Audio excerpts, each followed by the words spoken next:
कोलकाता रे उत्कल दिवस पालिले ओडिशावासी तेबे ओडिशा सरकार सूचना लोक संपर्क विभाग एवं उत्कल मिलित मंच पक्षर उत्कल दिवस पालित हो जाइछि। उत्कलमणि गोपबंधु दास एवं पंडित नीलकंठ दास प्रतिमूर्ति पाददेश में श्रद्धांजलि अर्पण पूर्वक श्रद्धांजलि ज्ञापन करथिले बहु विशिष्ट व्यक्तित्व। तेबे स्वतंत्र ओडिशा गठन एमानक विशेषता संपर्क में वक्तव्य रखिथिले। आ परे नीलचक्र पक्षर गोपबंधु प्रतिमूर्ति में श्रद्धांजलि जणाइथिले। तेबे अधिक सूचना आम Kolkata bureau head Pramod Mohanty. 1882 August 16 तारिख दिन जो उत्कल सभा कुलपुरुष मधुसूदन दास नेतृत्व में कर चिंता करूँ ना गणमाध्यम थिला ना आपण को एकाठी करने किसी स्वतंत्र माध्यम मान थिला। केवल इच्छा शक्ति थिला। इच्छा शक्ति प्रचंड इच्छा शक्ति द्वारा आमे ओडिशा को एकाठी करवा आम स्वार्थ सुरक्षा एवं आम स्वाभिमान को रक्षा करने आम सीमा को रक्षा करने से पूरा ओडिशा को एकाठी करने जो अभिप्राय थिला से अभिप्राय 1882 मसीहा अगस्त 16 तारिख दिन उत्कल सभा माध्यम परिप्रकाश पाइथिला एवं परवर्ती पर्याय ताहा प्रचंड आंदोलन रूप नहीं।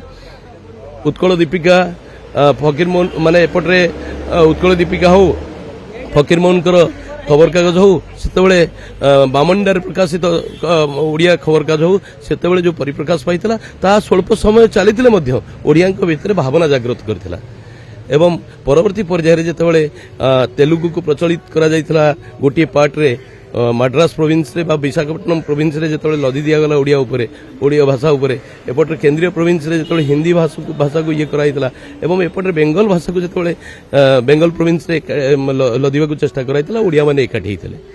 पूरा ओडिशा स्वतंत्र भाव में जमती कि घरे घरे आंदोलन वार्ता जाइथिला एवं ओडिशा एकाठी हिथिला। परवर्ती पर्याय 1936 एप्रिल 1 रे स्वतंत्र प्रदेश भाव में प्रकाश पाइथिला परिचय पाइथिला एवं सही प्रतिष्ठा भारत वर्ष रे भाषा भित्तिक राज्य भाव में प्रदेश भाव में प्रथम प्रदेश भाव में निजर आत्म प्रकट करिथिला। जो महामुनिषी माने हमको जो विरासत दे जाइछंती कला संस्कृति की बंचाई रखिया पई पड़ोस राज्य रे कि सारा भारत वर्ष रे सारा पृथ्वी रे हमर जो कला संस्कृति अछि आम भाषार उन्नति आम कलार उन्नति किपरि हबो उत्कल दिवस पवित्र उत्कल दिवस को महा आडंबर सह आम एठी पालन करू। 90तम उत्कल दिवस अवसर रे मु समस्त प्रवास रे बसवास करतबा ओडिया भाई मैडम को अनुरोध जनाउची जे उत्कल जननीर जो दायत मानक द्वारा योग्य संतान मानक द्वारा जो स्वतंत्र ओडिशा प्रदेश स्वाधीनता आम पाई से अवसर में तांको मने रखिया पई ए प्रवास रे जे हजार हजार ओडिया भाई बहन मानकर जो उद्यम रही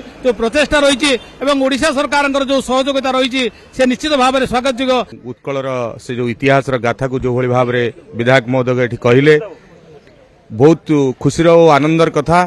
आज कलिकता रे आमे आसीथिलु बुलिया पई किंतु आज ये जो आयोजन ने आमे पहुंची एतरे भाग नहीं आमे निजको गौरवान्वित मन करूछु एवं आशा करूछु ये जो आमर जो उत्कलर परंपरा इतिहास आगामी उत्तर पीढ़ी किभली भाव में भल भाव जानतु एवं ये जो ओडिशार जो कलाकृति ओडिशार जो वीरत्व ओडिशार जो गाथा ताकू आगामी दिन में आउ सब अन्य राज्य माने जानतु एतिकी मु आशा करी प्रतिज्ञा करवा उचित जे आम पूर्वपुरुष आम दायाद हिसाब से जहाँ पाइचे जो स्वाधीनता पाइचे ताकू केमती आम अक्षुण्ण बजाय रखा यह मोर एकांत कामना।